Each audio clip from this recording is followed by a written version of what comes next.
kita kan defenseless. Kita di era pandemi, di masa sukar, di masa krisis, perang, harga pangan naik, beritahu kemana-mana, kita defenseless.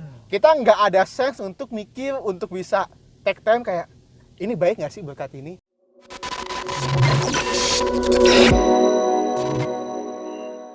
Hari ini, gue sedikit mau sharing, ya kan?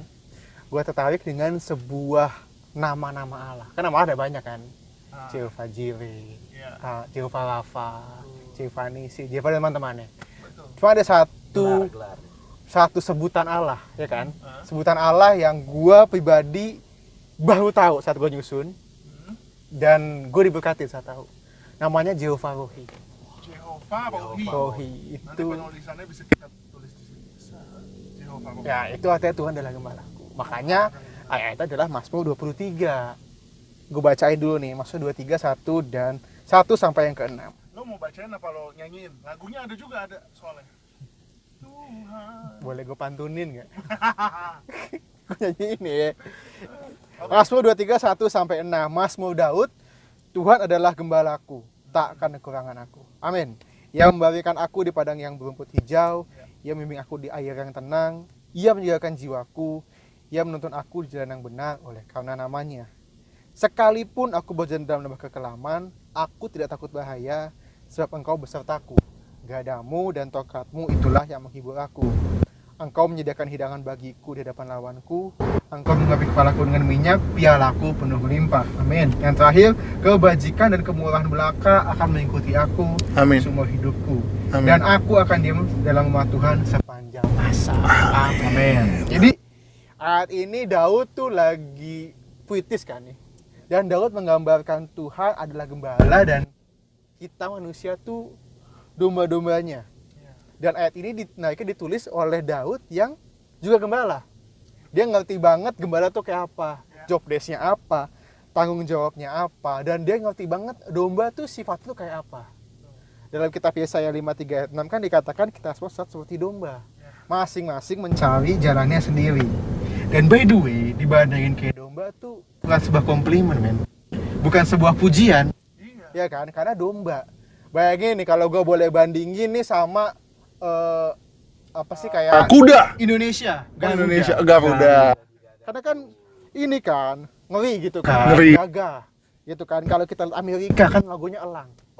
Betul kan? Elang botak. Eagle. Gitu dong. Kalau kita lihat usia beruang, ya kan? Iya. Kalau Inggris tuh lion, singa kan. Lion. Nah ini tapi domba. Sebuah hal yang kenapa mesti domba sih? Kayak nggak ada yang lebih sangau daripada domba. Domba kan lemah ya. Betul. Dan Domba. tapi ternyata setelah dilisidiki, Selidiki. domba itu sama kayak kita karakteristiknya. Oh gitu. Dari berbagai karakternya domba nih gue udah pisahin nih 4. Nomor 2 bikin geleng-geleng. Yang pertama domba itu tuh kalau gue bisa bahkan dia tuh senseless. Dia tuh nggak peka, men. Domba tuh nggak peka. Domba tuh nggak peka dan domba itu tuh tipe hewan yang butuh tuntunan. Jadi kalau lo nggak peka, lo itu emang domba lo emang, ya. Nah, domba itu tuh nggak peka, dia tuh nggak bisa cari makan minum sendiri. Dia tuh cuma ngelihat ke bawah. Kalau yang hijau di kanan, gembala kiri ke malah ikutin rumput. Dia tuh nggak peka akan apa yang di sekitarnya dia, ya kan? Dan gue pernah baca satu penelitian di Turki. Ini bukan game Turki. Bukan ya, ini gue harus disjelas dulu nih. Di Turki ada 1.500 domba jatuh bareng-bareng ke dalam jurang. Jatuh ke jurang. Karena satu domba yang paling depan, yang paling bangor, dia jalan ikutin rumput, ujung-ujung rumputnya adalah sebuah jurang. Dan yang lebih dombanya lagi, yang lain ngikutin karena ada rumput juga. Jadi mereka jatuh massal ke dalam sebuah domba. Kita lihat artikelnya nanti ada di sini. Dan ternyata, jurang ya. dan tau nggak nyata, tapi ada yang selamat saat jatuh. Kenapa? Karena dombanya sedang bertumpuk, pas 50 dombanya selamat. Nanti gua cari, kalau ada ya. Kalau bisa gue cari. Oh jadi domba itu 1.500 Jatuh nih numpuk, saking banyaknya sampai membel. Sampai jatuh pada atas, yang terakhir jatuh tapi nggak mati. Dan itu mirip kayak kita. Kita kalau ada rumput, gambaran berkat, kita kadang pilih rumputnya dibanding Tuhan ya. Iya, keren banget. Bener. Kita kalau Capek berkat terus. kalau di lebih berkat yang bonafit, tapi ada Tuhan yang Tuhan bilang jangan, kita pilih berkatnya. Kita nggak ada sense untuk mikir, untuk bisa take time kayak ini baik nggak sih berkat ini? Iya. Padahal udah jelas-jelas kalau Tuhan nggak ke situ, gitu nggak baik. Iya. Makanya kita kadang bebek domba tuh kayak begitu, ya kan? Yang kedua, karakteristik domba adalah dia tuh defenseless. Dia tuh nggak bisa mempertahankan dirinya. Larinya nggak cepet. Dia nggak punya cakar yang tajam, taring, atau nggak ada aum-aumannya. Pokoknya kalau lihat domba lo nggak ada takut-takutnya lah lihat domba kan? Ya kan? Dia bahkan nggak bisa berenang. Dia bahkan nggak bisa mengintimidasi. Dan kalau misalkan nih domba, terus ada binatang buas mau nekam dia, mau ngejar dia nggak lari, dia akan berkerumun ngumpul di satu. Itu. Dan ternyata fakta dari domba adalah kalau dia udah makan, udah kebah dia nggak bisa bangun lagi. Oh, udah kenyangan Mager banget, ya kan? Itu kita banget tuh. gitu kayak kita, men. Kita kan kalau defenseless, kita kan Habis makan warteg kan, di waduh, langsung tidur deh di mobil tadi kan. gue sih tadi nggak kebagian ya. Nanti kita kasih videonya. Pas makan warteg. Gue nggak ada di situ. Kayak kita kan defenseless. Kita di era pandemi, di masa suka, di masa krisis, perang, harga pangan naik, beritahu kemana-mana, kita defenseless. Kita nggak pernah tahu loh, kita punya protokol, tapi kalau misalkan lengah, bisa kena COVID. Kita udah kerja keras, kita udah kerja bener, masuk on time, suka lembur, kerja lembur bagai kuda demi cicilan, tahu-tahu di PHK. Iya. Kita defenseless banget. Kita mau gantungin diri kita sebenarnya sih kalau nggak sama Tuhan sebagai gembalanya. Ya kan? Itu dia makanya kita kayak gitu. Bener om, bener.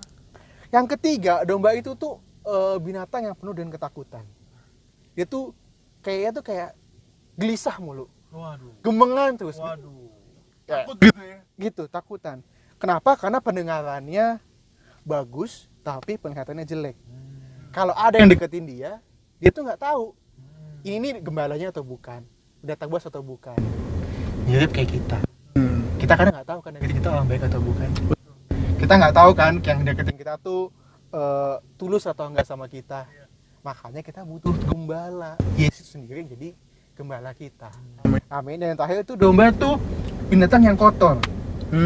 Gua pelajarin domba tuh dalam badannya, dalam bulunya memproduksi minyak yang namanya lanolin. Oke. Jadi saat dia jalan nih, domba jalan, terus dia gesekan nih sama pohon, sama binatang, sama apa, sama yang kotor, Nempel. itu nempel di badannya. Oke. Dan itu kan nggak bagus buat dia. Bahkan kalau dia minum dari sungai, kadang kan ke badannya kan. Lama-lama dia jadi berat. Oh. Lama-lama jadi berat. Ya kan? Nah, itu kita kadang kayak gitu. Kita tuh kotor kan? Emang kita bersih. Kita kan tabiatnya kan asli kita kan hamba dosa awalnya. Tapi karena Yesus berkorban, karena Yesus mati buat kita jadi bersih. Aslinya kita sebenarnya kotor. Benar kan? Dan kita kan sampai saat ini kan kadang masih menanggung kekotoran kita di masa lalu. Salah pilih pasangan, dosa di masa lalu, ya kan? Makanya kita butuh Yesus sebagai gembala kita. Nah, pertanyaannya adalah apa sih karakter Yesus sebagai gembala yang bisa kita ingat, yang bisa kita pelajari, jadi kita tahu menghargai sebagai gembala kita. Yang pertama, ini intinya ya. Yang pertama adalah gembala itu tuh karakternya adalah dia tuh adalah seorang provider, penyedia. Gembala adalah seorang penyedia. Penyedia. Dalam Mazmur 1, episode 23 yang pertama kan dikatakan Tuhan adalah gembalaku, Takkan kekurangan takkan kekurangan aku. Versi Amplified tadi bilang the Lord is my shepherd, to feed, to guide, to shield me, I shall not want. Kalau versi lainnya arti dibilang the Lord is my shepherd, I have all that I need. Kalau lo sama Tuhan, lo tuh punya semuanya. Keren. Mungkin bukan duit yang banyak saat ini, langsung duit itu nggak kehitung ya, tapi at least yang paling penting lu tuh punya yang paling penting dalam hidup ini. Apa tuh? Ya Tuhan itu sendiri. Yes. Karena Tuhan yang punya segalanya. Tapi kita kan percuma kalau lu kaya raya tapi lu nggak punya Tuhan. Ya kan, kayak perumpamaan orang kaya yang bodoh, dia bangun buat nyimpennya, tapi Tuhan bilang kayak orang kaya yang bodoh.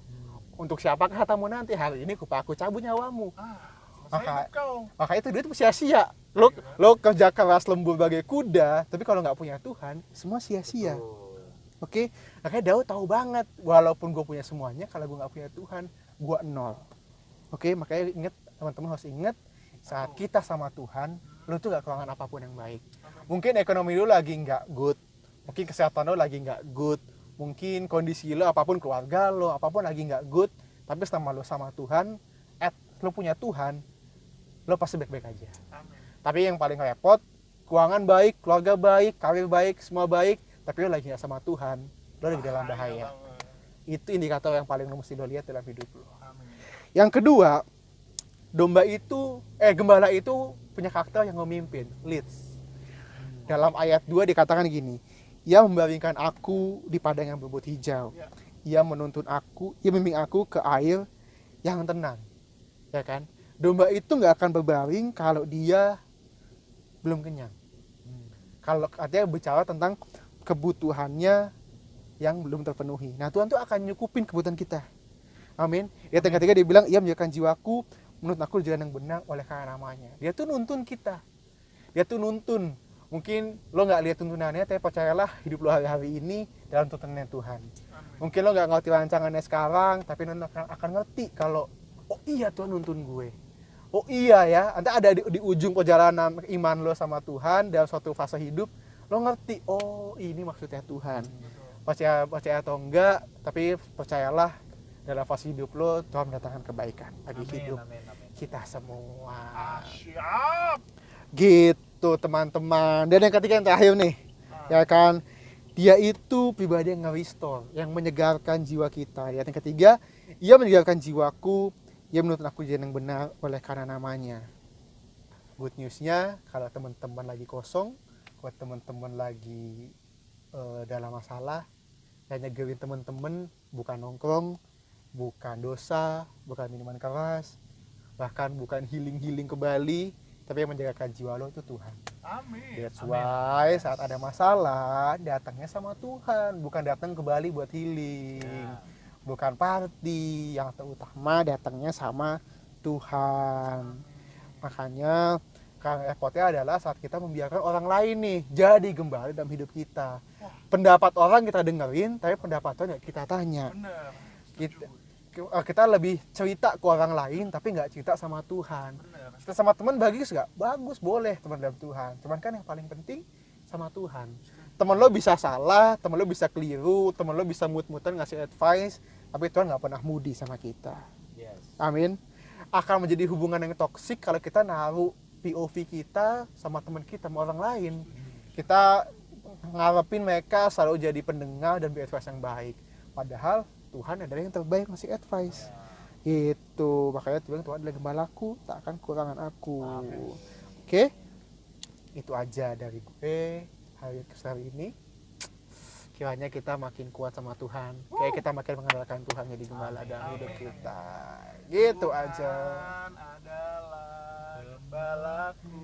Kekuatanku. Tuhanku ya. Capek.